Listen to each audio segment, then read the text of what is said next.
Poppy from the Center for Michigan Jewish Heritage, and for today's Out of the Box, a Bisel of history, we're visiting a very unique Jewish cemetery, Beth Olem. So what makes Beth Olem so unique? This small cemetery lies in the middle of a parking lot, and that parking lot is for the General Motors Poletown Plant in Hamtramck. So how on earth did a cemetery end up here? Well, to understand that, we're going to have to go to the very beginning of the story. In about 1861, Congregation Sharet Tzedek formed from a number of congregants leaving Temple Bethel over the latter's Reform Judaism practices. As was common after the formation of a shul, a burial ground was purchased. So land here was purchased a few miles from Detroit and was then more country than city. It seemed the perfect spot that could be used for many years to come. In the beginning, it was known as the Smith Street Cemetery.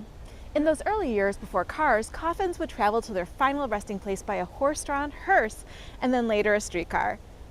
Meanwhile, development and industrialization began to surround this little cemetery. For safety, a brick wall was built to surround it. The last burial occurred in 1948.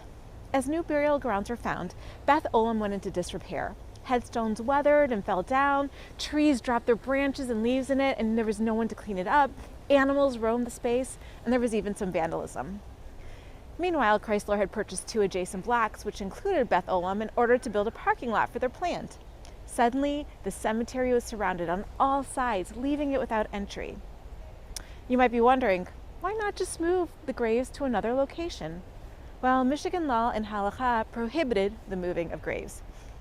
Eventually, an agreement between the interested parties came together, providing an access road to the cemetery gate and a water line to the graveyard. However, this is only minimally, and I do mean minimally, improved access. In fact, Beth Olem is only accessible to visitors for a few hours twice a year, once in the spring and once in the fall, and we're here during the fall. But even when the cemetery itself isn't accessible, the Irwin Icahn Michigan Jewish Cemetery Index is. So if you want to see if your family's buried here, you can check out the index at cemetery.jewishdetroit.org. As someone who has family buried here, the accessibility is frustrating, but I'm grateful to know that the approximately 1,100 burials here do receive care and consideration. And one of the people who have been actively involved with the cemetery is Jim Gray. So Jim, how long have you been involved with Beth Olem Cemetery? Probably 40 to 50 years. Wow. Because my father brought me here the first time because his grandparents are buried here, so they're my great-grandparents, and one of my dad's sisters is buried here as a 5-day-old infant, so that would be an aunt. So I have close family here on my dad's side of the family, and on my mom's side of the family I have relatives here too, because when you've been to Detroit since 1850, you're related to a lot of people. Oh, absolutely. Yeah. And so the first time I came was probably with my father, and I came back with him many times. He's been deceased now for 30 years. So I started coming here at least 40 years ago. And when you came here the first time, was it opened regularly, or did you have to come on a special day like today? It was not open regularly since GM built their plant. It's always been under security. And but remember, way back when, this is a Smith Street Cemetery, right, in the middle of Hamtramck, and people lived all around here. It was not a factory. So that story is in other recorded documents from the Jewish News and Free Press and everything. And you started coming here 40, 50 years ago. When did you just come? And you always come every year. You make sure that twice a year. You come here twice a year. Yeah, and you make sure that there is a story about the history. You make sure that there is a burial record so people who come here can find their loved ones. How long have you been doing that? Forever. The list of names, though, was actually obtained from Sharon Alterman when she was at Federation doing the archives work. And she called me up, this was 1994, and said, Jim, we're changing computers. I have dot matrix printouts of all the listings of all the Jewish cemeteries. I said, well, great. I'll be right over. My office is 2.5 miles away. I want to borrow them and make copies.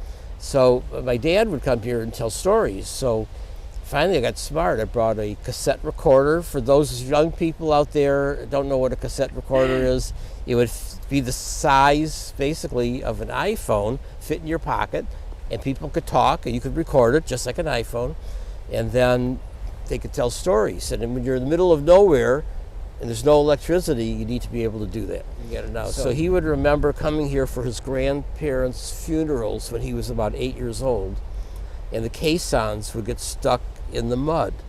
Now, this is not Ira Kaufman days. These are horse and buggy days with caissons, pulling the hearse. And as you can see at the entrance, they would come in here. There used to be a chapel right over there. But anyway, my father's father was active at Sheridan Tzedek at the time. And he said, we need a cemetery that allows for growth, because this place is only so big, and it has high and dry ground, so you don't get stuck in the mud with the hearses and everything. And so my father's father, became a co-founder of Machpelah Cemetery. They found some farmland on Woodward between 8 and 9, and he remembers being there as a little boy with his father, with measuring out things and with his chickens and ducks and everything. It's a farmland, an open dry land, and a lot of stories with him. And so my grandfather became a co-founder of Machpelah. Active, and now right where the chapel used to be, just beyond the wall, is Factory Zero, where they're building electric Hummers and other cars. And it used to be a neighborhood. Now it's an electric vehicle factory. So lots changed over the decades. Lots has changed, and I appreciate your time. Thank you so much for telling us some more about this history. And I'm here with Jim Gray, long time participant in these wonderful days that allow us access to Beth Olem Cemetery. And come visit sometime and dress for the weather. Yes. It's a little chilly today. Dress for the weather. Here with Carolyn Robbins Manley, and she is making a film about Beth Olem. So thank you so much for talking with me today. And can you tell us a little bit about your film and why you got interested in it? I absolutely would. Thank you for your interest. Yes, we're making a documentary about the Beth Olem Cemetery and the history of the cemetery. I found out about the cemetery through my sister's research on ancestry, and she discovered that my great-great-grandparents were buried here. And we had made documentary films before. This topic, we just couldn't resist when we found out about it, because of the importance of the history of the cemetery and the honor we think it deserves, sort of a hidden story. So that's really what motivated us to make this film. And when do you expect to have it complete, and where can we find it? Well, there's more to come on that. It'll probably be complete in about the next 5 to 6 months once we're finished editing and getting the rest of our shots. And then we have like a lot of different avenues to explore to figure out where we think it would be best placed, so people can see it and be aware of the story. So I will fill you in on that. I hate to leave you hanging, but as soon as we know where it's headed, we will let you know. Well, this is certainly a very unique cemetery with an incredible history, an incredible story. So thank you to be bringing it for more people to see. Thank you for being here to document it. Thank you so much. I hope you enjoyed this walk through Beth Olem Cemetery. If you like our content and want to see more, please subscribe to our YouTube channel for the Center for Michigan Jewish Heritage. Thanks, and see you next time.